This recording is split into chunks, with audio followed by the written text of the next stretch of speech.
नमस्कार प्यारे साथियों, स्वागत है आपके इस टेक्निकल कोचिंग क्लासेस में। मैं हूं बीसी सिर्रा। अपना नेक्स्ट क्वेश्चन है, भारत में सिंगल फेज घरेलू एसी पावर सप्लाई वोल्टेज होता है। जो अपने घरों में वोल्टेज आता है सामान्यतः सिंगल फेज में, वो कितना होता है? वो 230 होता है स्टैंडर्ड मान पे। जो कोई कहता है 250, कोई कहता है 240, पर स्टैंडर्ड मान पे भारत के जो विद्युत विभाग के ISI से प्रमाणित है वो कितना है? 230। अगर अपन बात कहें कि जो 3 फेज होता है उसका कितना होता है, तो 3 फेज जो पावर सप्लाई होती है इसका स्टैंडर्ड मान 415 होता है। कितना होता है? 415 वोल्ट होता है। ठीक है दोस्तों। और फ्रिक्वेंसी कितनी होती है? 50 हर्ट्ज होती है। कितनी होती है? 50 Hz होती है। नेक्स्ट क्वेश्चन की बात करें, यूपीएस का पूरा नाम क्या होता है? यूपीएस होता क्या है? जो कंप्यूटर के साथ में लगाते हैं ना, जो मतलब उसको अगर लाइट चली जाती है या उसमें सप्लाई चली जाती है तो इमरजेंसी में काम आने वाला जो बैटरी होता है उसे क्या कहते हैं? यूपीएस कहते हैं। यूपीएस का पूरा नाम क्या होता है? Uninterrupted power supply. क्या होता है? Uninterrupted power supply. अपना ये राइट आंसर हो जाएगा। नेक्स्ट क्वेश्चन की बात करें दोस्तों, ईएलसीबी। ईएलसीबी का पूरा नाम होता है, तो ईएलसीबी होता क्या है? ईएलसीबी का पूरा नाम होता है अर्थ लीकेज सर्किट ब्रेकर। अपने को इनमें कौन सा दिख रहा है? अर्थ लीकेज सर्किट ब्रेकर पहले ही नंबर पे है। पहले नंबर पे अर्थ लीकेज सर्किट ब्रेकर। अब क्या होता है कि अगर मान लो किसी भी उपकरण में, मशीन हो या कूलर हो, फ्रिज हो, मोटर हो, कोई से भी हो, उसकी बॉडी में जो करंट आने लग जाता है, उसका मैंने कल परसों एक क्वेश्चन था उसमें दिया था कि लीकेज करंट का मान 1/5000 व भाग 1/5000 होता है। ठीक है। अब जो 1/5000 विभाग से अधिक अगर विद्युत धारा प्रभावित होती है तो ये ईएलसीबी अर्थ लीकेज सर्किट ब्रेकर उसकी सप्लाई को क्या कर देता है? ऑटोमेटिकली ऑफ कर देता है। जैसे एमसीबी होती है वैसे ही। तो ये ज़्यादा लीकेज करंट नहीं होने देता है, ये सप्लाई को बंद कर देता है और मशीन को बंद कर देता है। तो ये होता है अर्थ leakage circuit breaker. Next question की बात करें कि एलईडी का पूरा नाम क्या होता है? जो अपने घरों में जो एलईडी लगाते हैं, जो न्यूनतम वोल्टेज की होती है, सबसे कम वोल्टेज वाली सबसे कम वाटेज पर प्रकाश देने वाला उपकरण कौन सा होता है? एलईडी होती है। एलईडी का पूरा नाम क्या होता है? लिक्विड होता है। एल का मतलब लिक्विड, सी का मतलब क्रिस्टल और डी का मतलब डिस्प्ले होता है। तो अपना राइट आंसर क्या हो जाएगा? Liquid crystal display. एलईडी का पूरा नाम क्या हो जाएगा? Liquid crystal display. ठीक है। यह न्यूनतम वोल्टेज पे वाटेज कम होता है इसका और प्रकाश भी ज़्यादा देता है। तो सबसे कम वाटेज पर अधिक प्रकाश देने वाला उपकरण होता है। नेक्स्ट क्वेश्चन की बात करें अपन, श्रेणी बी की आग कौन सी आग होती है? श्रेणी बी में कौन सी आग को रखा गया है? तो श्रेणी बी में जैसे श्रेणी ए में रखा गया है कागज, लकड़ी, जूट, रेशम आदि में एक में रखा गया है। श्रेणी बी की बात करें कि तेल, पेट्रोल, डीजल आदि में लगने वाली आग को किस में रखा गया है? बी श्रेणी में रखा गया है। बात करें सी श्रेणी की, गैसीय पदार्थ जो गैस होती है, एलपीजी होती है, सीएनजी होती है आदि में लगने वाली आग को किस में रखा गया है? सी श्रेणी में रखा गया है। किस में रखा गया है? सी श्रेणी में। बात करें डी श्रेणी की, तो डी श्रेणी में वैद्युतिक उपकरणों में या धातुओं में लगने वाली आग को डी श्रेणी में रखा गया है।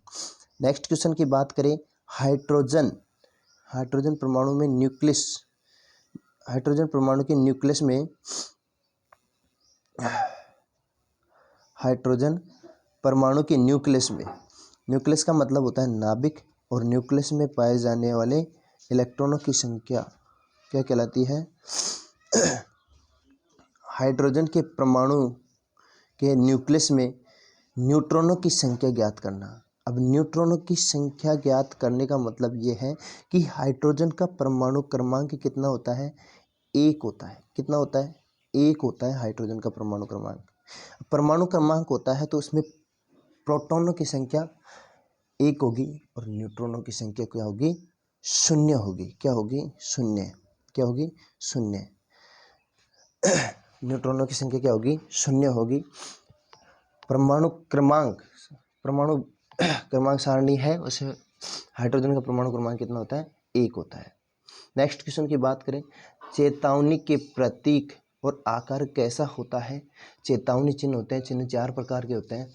चेतावनी चिन्ह होता है, निषेधात्मक होता है, आदेशात्मक होता है और सूचनात्मक होता है। चेतावनी चिन्ह होता है, उसका जो आकृति होती है वो कैसी होती है, त्रिभुजाकार होती है।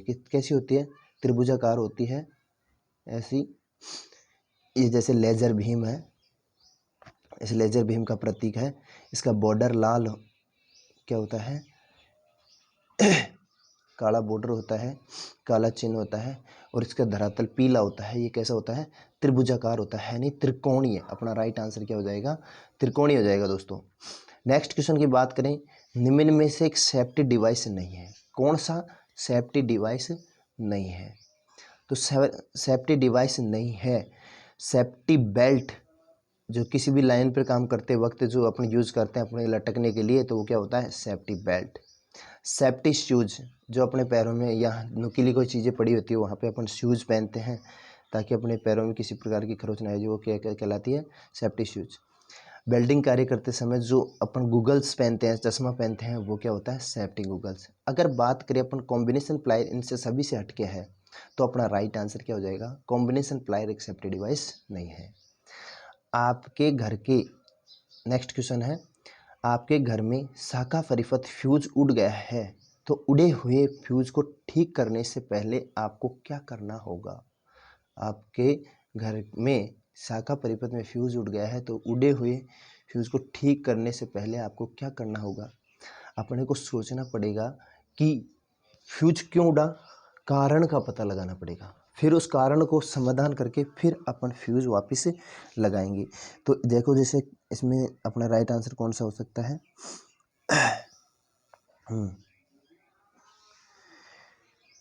छोटे आमाप का फ्यूज चुनना है। आमाप का मतलब होता है मान, छोटे मान का फ्यूज। छोटे माप का फ्यूज चुनना है क्या, नहीं, क्योंकि छोटे मान का चुनेंगे तो फिर उड़ जाएगा वो। बड़े मान का चुनना है कि नहीं, तो बड़े मान का भी नहीं चुनना है, क्योंकि बड़े मान का तो दोस्त को तो ठीक ही नहीं किया, दोस्त का पता नहीं लगने से पहले कुछ नहीं करेंगे, तो बड़े मान का फ्यूज भी नहीं चुनना है।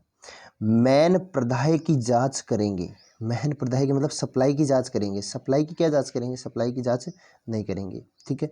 नेक्स्ट कारण है, डी है कि कारण का पता लगाना हो, तो कारण का अपने को पता लगाना है कि फ्यूज क्यों उड़ा है, उसके बाद ही फ्यूज को क्या करना चाहिए, ठीक करना चाहिए।